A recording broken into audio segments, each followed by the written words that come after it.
funny thing is about Zachary is that now he's moved on from my class, but he comes back. I have a leadership program where my leaders come back and they help with the younger kids.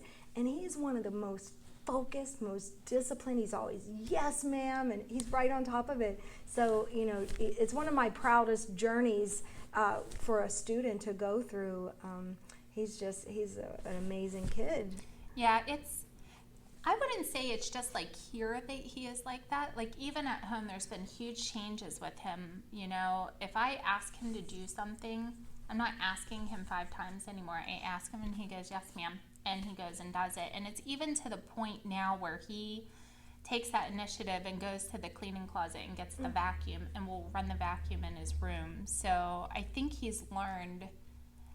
I mean, of course, it's from my parenting too, but I think a lot of it is tools that I've picked up with the class myself.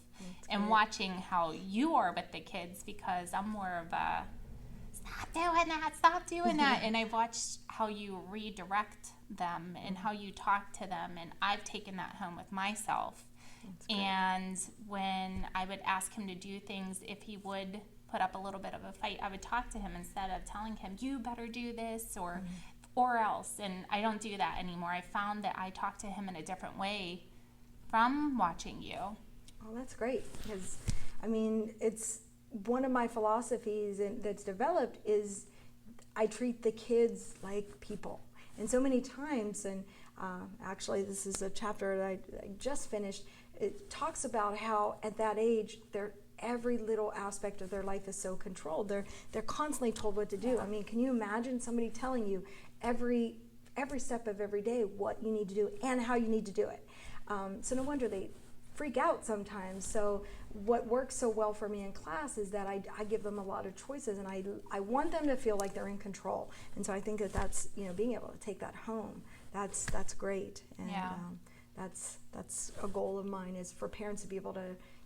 It doesn't do any good if it only works for me, and then you go home and you're still have a mess. You know? So for that to bleed over into home and then hopefully into school.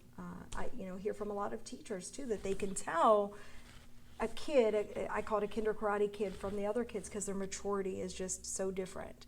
Do you notice that now? He's 7, right? He'll be 7 in September. See, I always think they're older than they are even.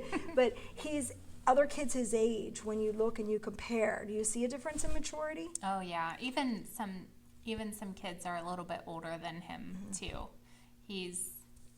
I definitely think that he is more mature than most kids his age. And it's just part of going through a program like this where they're able to make decisions, and I feel like it helps them think critically sooner. Yeah, he's a big problem solver. So if he's having issues with something, he doesn't run to me. I don't hear, Mom, can you help me? He figures it out. And even with his friends, when him and his friends are having little tiffs, he used to run to me. And every once in a while, he'll come and tattle, and I look at him and I go, what do you think I'm going to say? He goes, figure it out. And I go, yeah, go figure it out, That's so it. he's really good with problem solving now. That's awesome. Don't stop.